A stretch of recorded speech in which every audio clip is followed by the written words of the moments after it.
What is up, y'all? It has been a minute since I've posted anything. There's been some stuff. Loss of a computer, couple monitors, game system, whole bunch of issues. So the NCAA thing that I was doing will eventually continue. I just gotta get everything set back up, download it again, take care of that whole thing. But until then, slight upgrades, improved monitors, PS5, Madden. It's $20 right now. I couldn't pass it up. I didn't want to give EA any more money. They don't deserve it. But I was weighing a couple options that we could have done. Dolphins, good season. They're my favorite team. So I figured, why not get started on a PS5 version of Madden with the Miami Dolphin franchise. We're going to rebuild. Stephen Ross sold the team. Top right, William Carrow took over. A little stingy. Stephen Ross, career, spent a little bit of money in the offseason. Brought in a few guys on defense. Tyreek Hill, Mostert. They got some people. So offensively, it's a really good team. Defensively, you see the 83 overall. They're not really an 83. We're going to go over the roster, do that whole thing. That is one area that needs to get improved. Full disclosure, I have never played next gen version of Madden.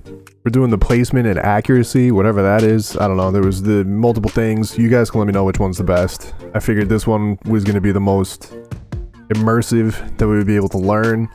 So that's what we're going to go with. We're going all Madden.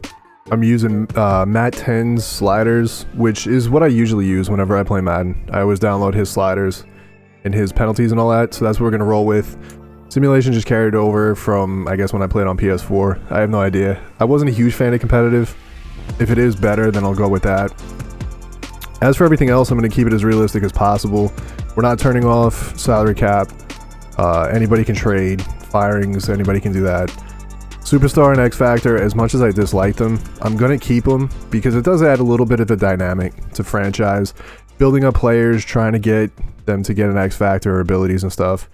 It's exciting. It's nice, especially when it's a young player. So I'm going to keep those. Like I said, I've never played on PS5 before. I've never played next gen. So the first game that we're going to hop into in this franchise is my first ever game. So I'm not expecting great things. We're going to take a quick look at the squad. Obviously, Tua Tagovailoa is going to be the starting quarterback. I have no idea. I know one of the main complaints of Madden, especially franchise, this year has been the lack of roster updates. The last I knew was season or week 10 was the last one. I don't know when these are. I was looking over the team. There's a lot of players that I feel like should have been higher. Tua, I understand he had the injuries and stuff this year. It's going to be a little bit hard to get him higher than 83, but when he played, I mean, he was in the MVP race for a little bit from what people were saying. So 83 I think is a little low, but you can see their player tag. That's not something I'm used to. I saw it's different for a couple different people, so I'm interested to see what that actually plays into. At running back, we have Raheem Mostert is going to start, and Jeff Wilson's going to back him up. Fullback, Alec Ingold, 77. I mean, he was kind of a dog. He was a beast. I believe he made the Pro Bowl, so 77 I think is a little low. Tyreek Hill, 98. Jalen Waddle, second. Cedric Wilson is going to be the slot guy. 6'2", he's got a little bit of speed. I think he's going to be pretty good for us. I want to see what Sherfield can do, and I really want to see what Easy can do. So I want to try and get him some reps throughout the season as well. Tight end, we got Mr. Gritty himself, Mike Gesicki. Durham Smythe backing him up. Left tackle, Teron Armstead, absolute stud. Left guard falls apart a little bit. You go from 92 to 66. Liam Eichenberg, not the greatest, but hopefully he's passable. Center, Connor Williams, a little bit of a disappointment coming from the Dallas Cowboys. 79 overall is not terrible. Hopefully he's going to be able to pick up some of these beastly defensive tackles that he's going to have to go up against. Robert Hunt at right guard. And right tackle, Eric Fisher, used to be a beast for Kansas City.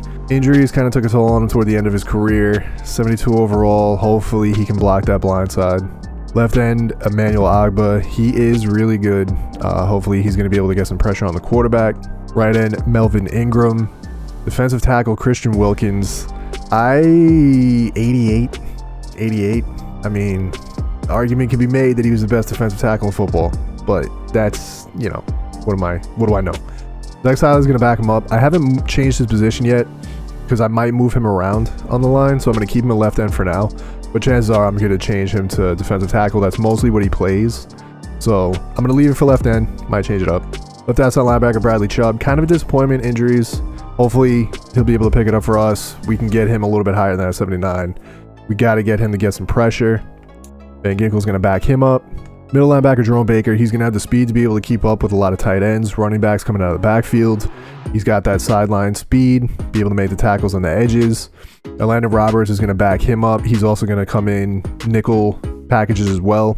Jalen Phillips, absolute stud. He's going to be blitzing quite a bit for us. We're going to make sure that he can get some pressure. Cornerback Baron Jones. I'm not 100% if I want to keep him. Obviously, for this franchise purposes, he's going to be very good. But I kind of want to trade him. I'm thinking about it. He is owed a lot of money, so that would be a pretty big cap hit. Xavier Howard backing him up. Needham, I want to see what Kader Kohu can do for us, to be honest. I have really high expectations for him. So he might take over for Needham. Needham's got size, but I really like the way Kohu plays. And then we'll get a bit in there every so often, probably come off the edge on blitzes. Free safety, beast, Javon Holland. I'll be honest, I don't agree with that 84 either, but it is what it is. And the user, the guy that I'm going to use, Brandon Jones. Obviously, Eric Rowe is a little bit more in overall, but because we're using him, overall doesn't really make that much of a difference. Brandon Jones fits more in my play style, so we're going to roll with him.